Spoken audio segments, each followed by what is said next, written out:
Salut, c'est Erwan de Solaire Éthique. Pas de jingle, on va rester sobre. Aujourd'hui, on va parler de chauffe-eau et de résistance électrique. Alors, je suis devant les panneaux de Sébastien qui servent à avoir transformé son chauffe-eau électrique en chauffe-eau solaire photovoltaïque. Là, c'est le printemps. C'était la position hiver. Ils étaient bien inclinés, les panneaux, et on va les mettre en position été. Alors, pourquoi le chauffe-eau par rapport à des panneaux solaires? Il faut savoir que c'est quand même la majeure partie de la consommation électrique dans un foyer, hors chauffage, si on chauffe à l'électricité bien sûr, mais un chauffe-eau c'est quand même pas rien. Chauffer de l'eau, ça consomme beaucoup d'énergie. Alors je ne parlerai pas ni des chauffe-eau thermodynamiques, qui sont des pompes à chaleur, qui sont des systèmes très onéreux, subventionnés, mais bon, il y a bien quelqu'un qui paye, c'est nous tous en fait, et qui ne sont pas fiables au bout de... Enfin, la durée de vie d'un chauffe-eau thermodynamique, c'est moins de 10 ans, donc voilà, c'est quelque chose dont je ne parlerai pas et que je ne conseille pas. Je ne parlerai pas non plus des chauffe-eau solaires thermiques, qui sont des bons systèmes, hein, mais qui sont onéreux quand on ne les fait pas en autoconstruction, et puis qui ont quelques inconvénients aussi.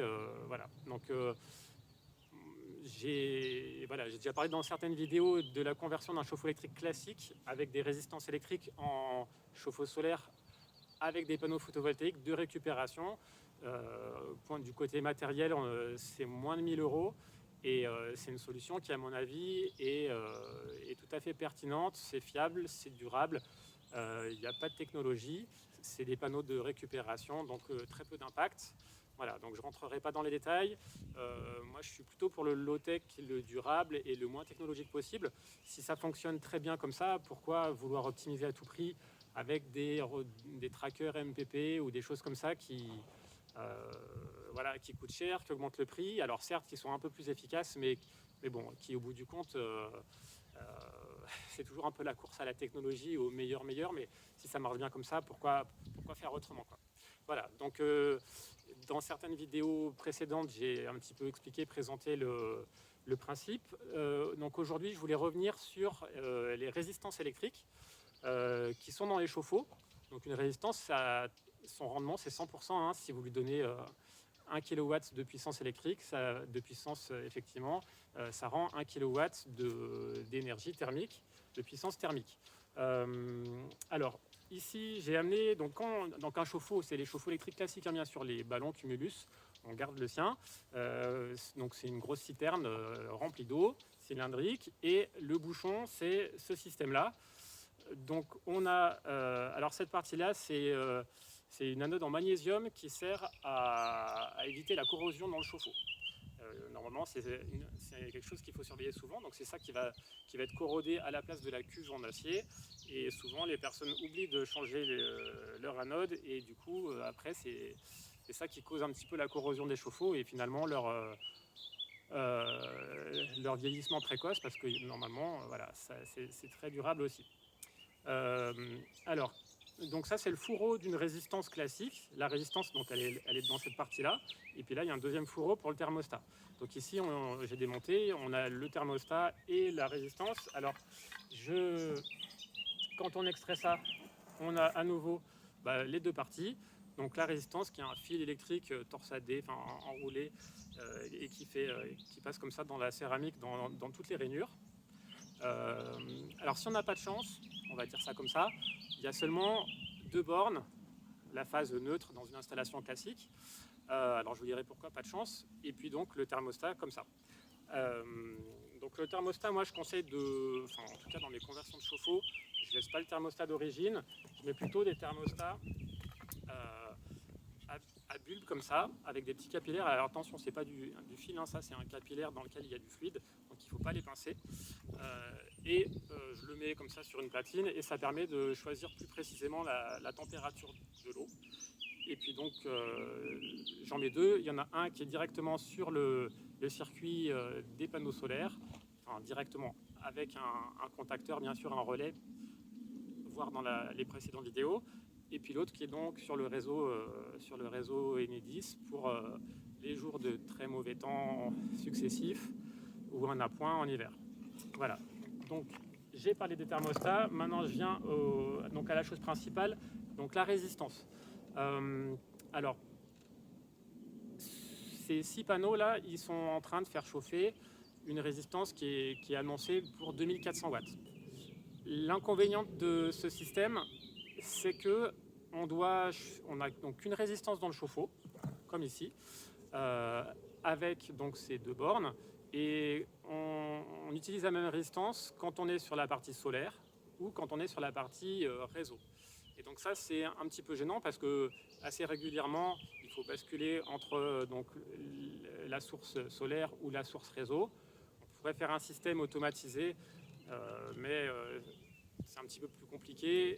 Et puis, il y a de l'électronique, des servomoteurs, et donc la durabilité n'est pas, et puis la fiabilité n'est pas certaine. Donc j'ai réfléchi à un système qui pourrait être plus facile à concevoir et plus pratique à utiliser.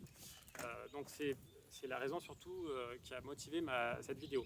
Là, donc on a une résistance qui est dans un fourreau classique de résistance, et celle-ci, elle est faite pour des installations en triphasé. Donc en fait, la résistance, elle est en 3 parties, mais c'est le cas dans pratiquement toutes les résistances, même celles qui sont faites en monophasé. Donc on voit ici qu'on a, en fait, il y a 3 circuits de résistance. Ça, c'est une de 3000 watts, donc il y a 3 fois 1000 watts. Tous les neutres sont connectés ensemble ici par une plaque, des plaques en laiton, donc les neutres, et puis donc on a les 3 phases ici avec les 3 fils électriques. Donc ce que je propose, pour simplifier la gestion entre le solaire et le réseau, c'est de ne mettre que 2 résistances, donc 2000 watts sur le solaire, et une résistance de 1000 watts en permanence sur le réseau. Donc là, c'est presque pré-câblé. Il faut juste que les 2 extrémités ici des 2 résistances de 1000 watts qu'on va mettre sur le solaire soient donc ensemble, en fait. Hop, côté plus, par exemple, du champ de panneau. Et puis les 2 autres extrémités qu'il faut déterminer là parmi les 3, qui font neutre normalement. Donc pareil, on les met ensemble et ça va être relié au moins du champ de panneau. La 3e extrémité la 3e résistance qui va être dédiée au réseau, donc elle va être isolée, et donc on va mettre ce fil-là par exemple sur la phase et ce fil-là sur le neutre du réseau. Et donc là on aura un système où même en cohabitation on pourra avoir donc les 2 résistances sur le champ solaire en journée qui chauffent le maximum, enfin en tout cas avec la température de consigne choisie sur le thermostat solaire, et puis la résistance qui est sur le réseau, qui va pouvoir chauffer soit que en heure creuse par exemple, ou soit quand on le décide avec une minuterie sur le réseau. Voilà, donc ça évite d'avoir le système de bascule entre le réseau et le solaire. Ça permet de mettre les 2 en même temps si besoin. Et puis ça enlève un petit élément qui était gênant du point de vue de la sécurité, puisque quand on basculait de l'un à l'autre, il ne fallait pas que les panneaux soient en train de produire, donc il fallait d'abord couper l'interrupteur sectionneur qui venait du champ solaire pour basculer le contacteur et éviter un problème d'arc électrique à l'intérieur. Donc on enlève un composant, on enlève une petite question de sécurité s'il y avait des mauvaises manips de la part de l'utilisateur, et on gagne en simplicité à l'usage aussi. C'est vraiment ça l'argument principal. Voilà. Alors, petit inconvénient, là, si je fais ça chez Sébastien, il a une résistance de 2400 watts, et donc ces 6 panneaux, ils sont adaptés pile pour cette résistance-là. Moi, ce que je propose, c'est de remplacer donc sa résistance par une de 3000 watts comme ça, qui fait 2000 sur le solaire et 1000 sur le réseau. Le problème, c'est qu'une résistance de 2000 watts sur ces 6 panneaux, c'est plus adapté, et ils ne vont pas rendre le meilleur de leur puissance. Là, actuellement, ils rendent à peu près 1000 watts. On va peut-être gagner 1000 euros au fil des années. Donc ils rendent 1000 watts quand ils sont bien en plein soleil, donc pas encore tout de suite. Si on les met sur une résistance de 2 kW, ils ne vont pas rendre leurs 1000 watts, ils vont rendre moins. Il n'y a pas d'adaptation. Donc c'est problématique. Alors j'ai fait les calculs et il y a une solution quand même, un petit peu gênante, mais avec certains avantages aussi. C'est de mettre non plus 6 mais 8 panneaux. 8 panneaux comme ceci. Ils vont être à leur meilleur potentiel quand ils sont bien éclairés, et donc on va avoir un très bon rendu dans la résistance de 2000 watts installée. Et même on aura pratiquement 2000 watts qui vont passer dedans, donc le système sera encore plus efficace. L'inconvénient, c'est qu'il faut mettre 2 panneaux de plus. 8 panneaux, ça fait 8 mètres au sol. Alors voilà, nous on est à la campagne et voilà, toutes les maisons ont un peu de terrain et là c'est une terrasse qui était en broussaille et qui sert à ça. Donc je suis bien conscient que déjà une installation comme ça au sol, c'est pas à la portée de tout le monde, ça prend un petit peu de place, mais il y a quand même pas mal de raisons, en tout cas dans notre coin, voilà, la campagne, on a cette chance-là de pouvoir faire ainsi. Donc il y a cette évolution-là du système de la platine de conversion de chauffe-eau, le solarisation que j'appelle, qui peut être optimisé avec ça, sur plein de points. Je passe maintenant aux personnes qui ont un système photovoltaïque donc avec un onduleur pour de l'autoconsommation totale dans leur maison. Donc le même problème se pose pour eux de la gestion de l'eau chaude. Alors certains installent un routeur solaire qui sert à un peu isoler le chauffe-eau du reste de la maison. Donc les panneaux produisent pour leur maison. Il y a du surplus, il est injecté et ça les rend malades. Alors c'est sûr, quand il y a beaucoup de surplus et qu'on a fait une installation un peu chère, c'est un petit peu du gâchis et le retour sur investissement est pas faisable.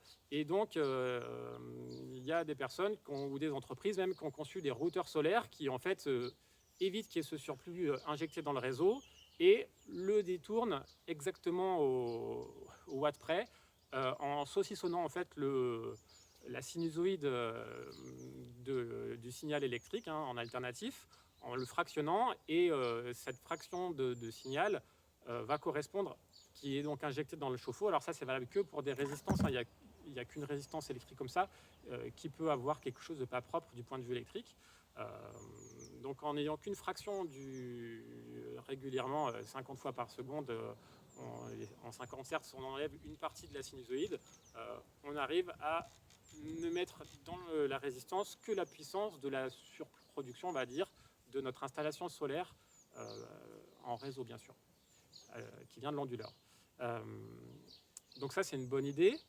Les constructeurs de matériel vendent ça à 900 €, c'est du délire. On peut faire ça en autoconstruction avec de l'Arduino et une petite carte avec un transistor de puissance. C'est faisable aussi, mais c'est pas à la portée de tout le monde. Puis ça, voilà, ça coûte du temps et un petit peu d'argent aussi. Alors moi, ce que je propose, à part pour des installations qui sont vraiment, on va dire, surdimensionnées, avec une grosse puissance de photovoltaïque et puis donc plein de surplus, ce que je propose, surtout pour les petites installations,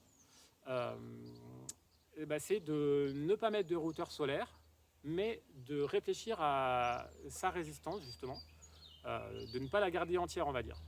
Je vais prendre l'exemple un peu extrême mais en fait, qui est le cas chez tout le monde normalement, parce qu'en solaire, il faut un peu surdimensionner le volume d'eau chaude.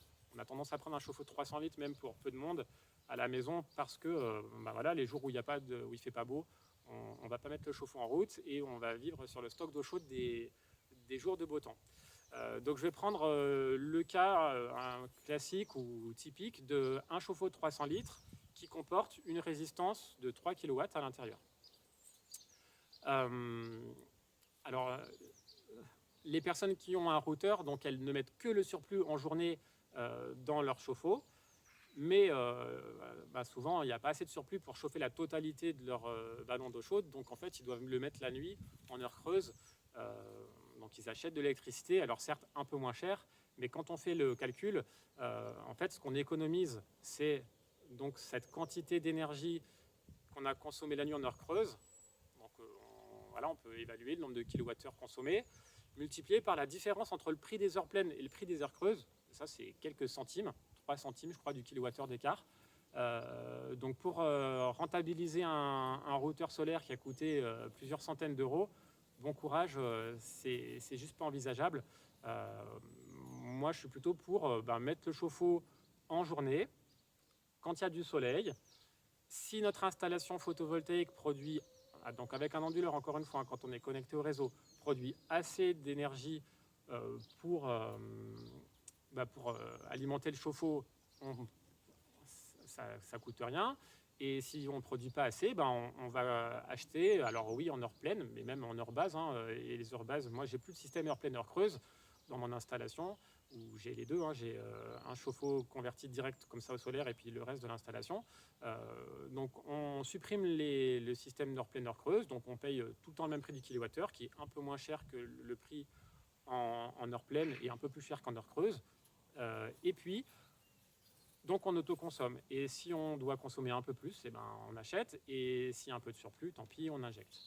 Alors, n'empêche que ce n'est pas hyper efficace et on peut améliorer notre consommation, notre gestion de l'énergie dans la maison pour la partie chauffe-eau, toujours avec ce système de résistance qui était une résistance faite pour le triphasé. Alors, si on n'a pas de chance, donc c'est ce que je disais au début, aussi, on a seulement 2 bornes comme ça. Et donc là, on ne peut pas en faire grand-chose. On verra que si, on peut un petit peu quand même. Parce que là, si on regarde bien, il y a 2 résistances en fait. Ça va être une résistance de peut-être 2000 watts ou 1400 watts, qui est faite en 2 parties. Et les 2 résistances, en fait, elles sont reliées ensemble, les 2 extrémités ici sur la phase et les 2 autres sur le neutre. Donc on pourrait décider, si on veut que ça ne consomme que 700 watts, au lieu de 1400 par exemple, couper, déconnecter une des 2, et on a une résistance de 700 watts. Ça peut être pertinent de faire ça. Notre chauffe-eau, normalement, il est fait pour chauffer de l'eau totalement froide en totalement chaude en 5 heures, on va dire. Si on ne prend que la moitié de la puissance, il va faire le même travail, chauffer de l'eau de toute froide à toute chaude, mais en 2 fois plus de temps. Et en solaire, on a peut-être 2 fois plus de temps, en 10 heures, on n'est pas loin de ça pendant une grande partie de l'année, et bien plus même en été. Alors, si on a une résistance qui est déjà faite pour le triphasé, ou bien si on décide d'en acheter une, ça se trouve en récup pour une quinzaine d'euros, voire même dans les déchetteries, il y en a plein. Donc on met une résistance triphasée, on sépare les 3 phases qui étaient réunies ensemble pour du monophasé, et donc on a 3 résistances de 1000 watts, ça nous fait 3 appareils de 1000 watts. Et on peut les commander séparément, donc chaque résistance on la relie au réseau avec un fil, alors pas en la laissant en permanence connectée bien sûr, mais par exemple en la branchant sur une prise connectée. Donc je ne fais pas de pub comme ça, mais il y a des systèmes qui, pour une quinzaine d'euros aussi, vous permettent de commander à distance, soit manuellement, soit par programmation à la minute près et jour par jour, avec des moments différents dans la semaine. C'est très simple. La mise en route ou l'extinction de la prise et donc de chaque résistance de 1000 watts. Donc typiquement, moi, ce que je conseille et ce que je fais, alors pour 3000 watts, on n'a jamais 3000 watts de production qui serait dédiée que à notre chauffe-eau. Donc la 3e résistance de 1000 watts, on ne la connecte même pas. Par contre, la première résistance de 1000 watts, moi je la mets en route dès que j'ai un peu plus de 1000 watts sur l'installation qui est connectée au réseau.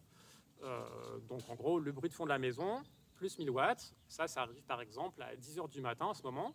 Donc la prise connectée, numéro 1, met la première résistance en fonctionnement. 1 heure plus tard, on a plus que 2000 watts et on va mettre en route la 2e résistance.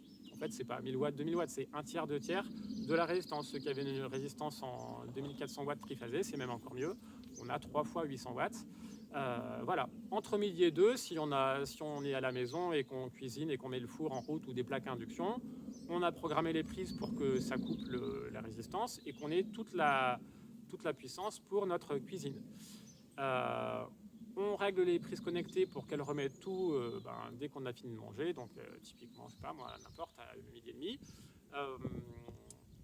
Et donc les 2000 watts chauffent tout ce qu'elles peuvent, et ça c'est en dessous de la puissance de notre champ solaire pendant une grande partie de l'après-midi. Dès qu'on a moins de 2000 watts, on va couper le fonctionnement, la chauffe de la 2e résistance, et la logique, pareil, jusqu'à ce qu'on soit en dessous de 1000 watts, on coupe la première résistance et le chauffe-eau ne consomme plus.